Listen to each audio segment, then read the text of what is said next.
ओम शांति। आज है 3 मई 2025। बाप दादा के मधुर महावाक्य। बाबा कहते हैं, मीठे बच्चे, अपने को राज तिलक देने के लायक बनाओ। जितना पढ़ाई पढ़ेंगे, श्रीमत पर चलेंगे तो राज तिलक मिल जाएगा। प्रश्न, किस स्मृति में रहो तो रावण पने की स्मृति विस्मृत हो जाएगी। उत्तर, सदा स्मृति रहे कि हम स्त्री पुरुष नहीं, हम आत्मा है। हम बड़े बाबा शिव बाबा से छोटे बाबा मना ब्रह्मा बाबा द्वारा वर्षा ले रहे हैं। यह स्मृति रावण पने की स्मृति को भुला देगी। जब तक स्मृति आई कि हम एक बाप के बच्चे हैं तो रावण पने की स्मृति समाप्त हो जाती है। यह भी पवित्र रहने की बहुत अच्छी युक्ति है, परंतु इसमें मेहनत चाहिए। आजकल बाबा रोज ही कह रहे, बच्चे योग में मेहनत करो। मना क्या है, अभी साकार पाठ भी पूरा हुआ है, अव्यक्त पाठ भी पूरा हुआ है। तो ये पढ़ाई जो है ना, हमारे लिए एडवांस पढ़ाई है। मना तुरंत बनना ही है। मुरली सुनते सुनते मुरली को समझकर धारण करते ही चलना है, तभी मेहनत ख़त्म हो जाएगी। इसलिए बाबा देख रहे कि हम अभी भी जैसे बाबा बनाना चाहते वैसे नहीं बने हैं, इसलिए बाबा हमें रोज़ ही मेहनत की याद दिला रहे हैं। गीत चला है, तुम्हें पाके हमने जहाँ पा लिया, जमी तो जमी आसमां पा लिया। मीठे मीठे सिखी लदे बच्चों प्रति माता पिता बाप दादा का याद प्यारा और गॉडली मॉर्निंग। रूहानी बाप की रूहानी बच्चों को नमस्ते। हम रूहानी बच्चों की रूहानी बाप दादा को याद प्यार, गॉडली मॉर्निंग एंड नमस्ते। धारणा के लिए मुख्य सार, अपने को राज तिलक देने के लायक बनना है।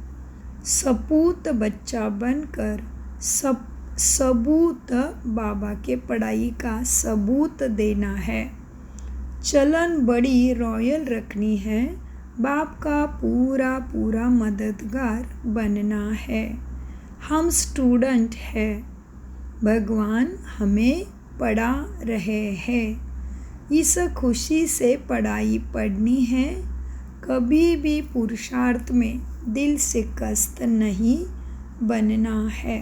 वरदान, अपने अधिकार की शक्ति द्वारा त्रिमूर्ति रचना को सहयोगी बनाने वाले मास्टर रचयिता भव।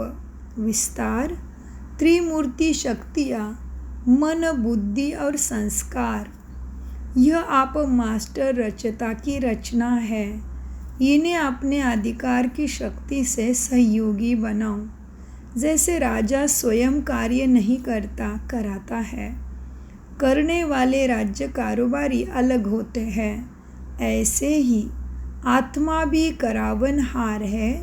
करनहार यह विशेष त्रिमूर्तियाँ मन, बुद्धि, संस्कार, यह तुम्हारी शक्तियाँ ही है। तो मास्टर रचयिता के वरदान को स्मृति में रख त्रिमूर्ति शक्तियों को और साकार कर्म इंद्रियों को सही रास्ते पर चलाओ। स्लोगन, अव्यक्त पालना के वरदान का अधिकार लेने के लिए स्पष्टवादी बनो। अव्यक्त इशारे, रूहानी रॉयल्टी और प्यूरिटी की पर्सनैलिटी धारण करो। पवित्रता सिर्फ ब्रह्मचर्य नहीं, वह तो फाउंडेशन है, लेकिन साथ में और 4 भी है। क्रोध और काम, क्रोध, अहंकार, लोभ, मोह, यह भी आता है। तो बाबा कहते, पवित्रता सिर्फ ब्रह्मचर्य नहीं, वह तो फाउंडेशन है, लेकिन साथ में और 4 भी है। क्रोध और सभी साथी जो है, उन महाभूतों का त्याग, साथ साथ उनके भी जो बाल बच्चे छोटे छोटे अंश मात्र वंश मात्र है, उनका भी त्याग करो। तब कहेंगे प्यूरिटी की रूहानी रॉयल्टी धारण की है। कितनी गहरी परिभाषा बाबा ने बताई आज पवित्रता की, रूहानी रॉयल्टी की भी और प्यूरिटी की भी। तो किसका त्याग करना है?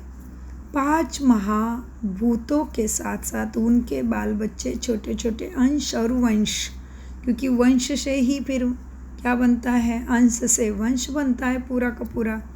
और क्या है?